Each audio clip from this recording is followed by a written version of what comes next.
Hello. This is a short presentation from International Student Advice. I'm going to just talk through a little bit about what International Student Advice do. We're also sometimes known as ISA, so if you hear us referred to as that, it's the same thing.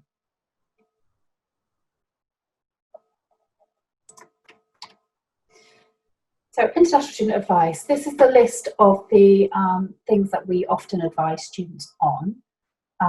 As you can see, it varies quite a bit, so it can be covering literally anything that students have queries about living in the UK and anything in that area. If we don't know the answer, then we often know somebody who will, so we often refer students on to other areas of the university or other areas in the city if we can't directly answer the questions. The area we get asked most about is visas and immigration. So if any students have questions about their visas and what they can and can't do whilst in the UK, that's mostly what we would be able to advise on.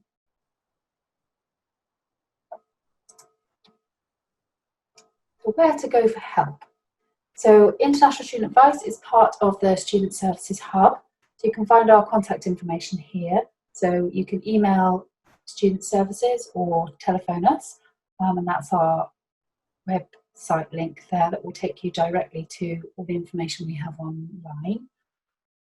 Obviously, during this period of the coronavirus pandemic, the campus is closed. So whilst the Student Services Hub is in the library, at the moment you'd need to use the email or phone number to get hold of us. But if any students need to see us face to face, we can still do a meeting via Zoom or via Skype. When can I see somebody? So this would be in normal times when we're on campus. So the Student Hub is in the library, and that is where you will find us Monday to Friday between 9:30 and 11. You can just drop in and see a member of staff. That's mostly for quick questions. If you have more questions or a more detailed appointment is needed, then we can arrange that for you. We can arrange a separate time to see you and have more time to talk.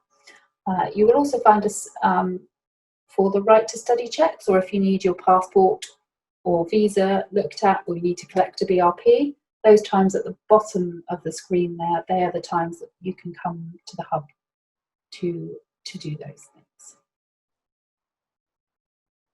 Visas and immigration. So as I said, that's the area that we get asked lots of questions about.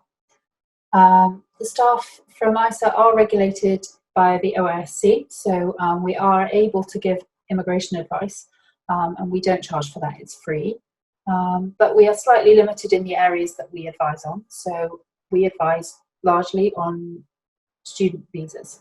So that would be Tier 4 general student visas or short-term study visas for those on courses of less than 6 months. But we do also, if students are interested in staying in the UK to work after their study, we know about Tier 2 and Tier 5 visas, so we can give some information in those areas. And I put standard visitor visa there because we will give advice to students who perhaps need to come back for graduation, that they need to apply for a standard visitor visa, where their Tier 4 visa doesn't cover the graduation period. Arriving in the UK. So it's a very exciting time, lots of change. So we are aware it can also be a bit of a nerve-wracking time because you're looking at perhaps moving to a new country that you haven't lived in before. So we do have some resources online to help deal with those nerves. We have a pre-departure checklist and a page that talks all about arriving in the UK. So I'll just show you that page now. So this one's about preparing to travel and arriving. So what documents you need, luggage, money, clothing, and there's a checklist at the bottom here of things to make sure you've looked into before you travel. So it's worth having a look at that if you are travelling to Plymouth.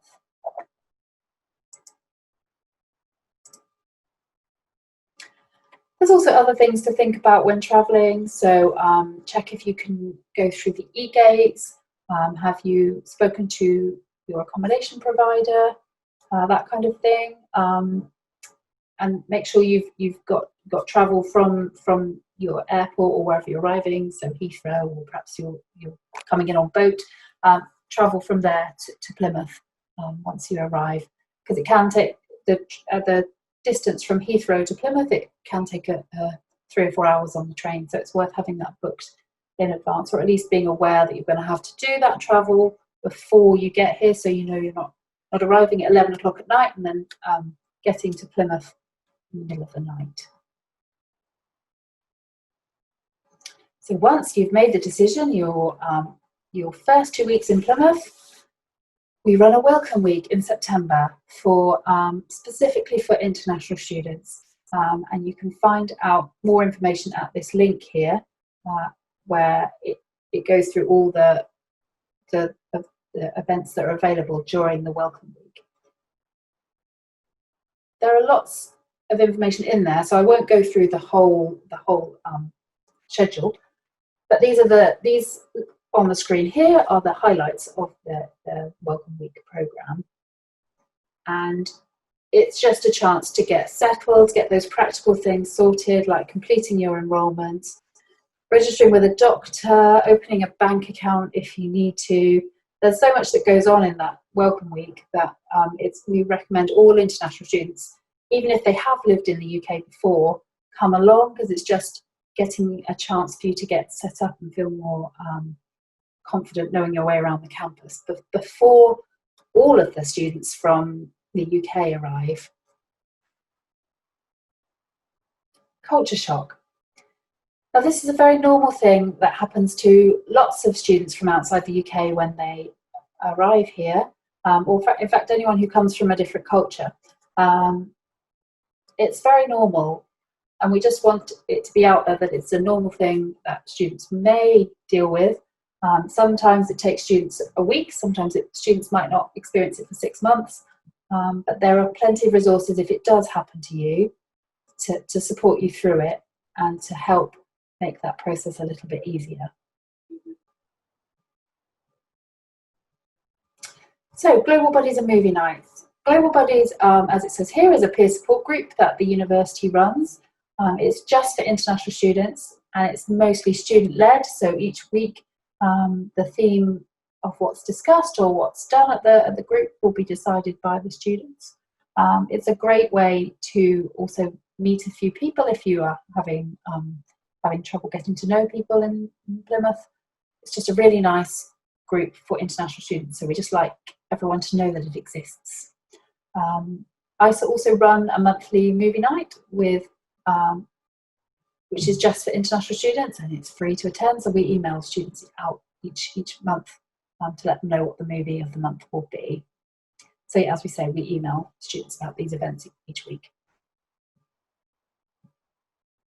So student services, ISA is part of student services, but it's not alone. There are many other valuable services that you can access through the Student Services Hub in the library or through the email address and web pages. So here's just a list of the services that you can access. But the advisors in the Student Hub will talk you through, if you go through with any non-academic query, they'll talk you through where to go and who can help you. So that's just to give you an idea of the areas of support that there are at the university. And finally, thank you. Thank you for listening. And if you have any questions at all, please do not hesitate to contact us. Thank you very much.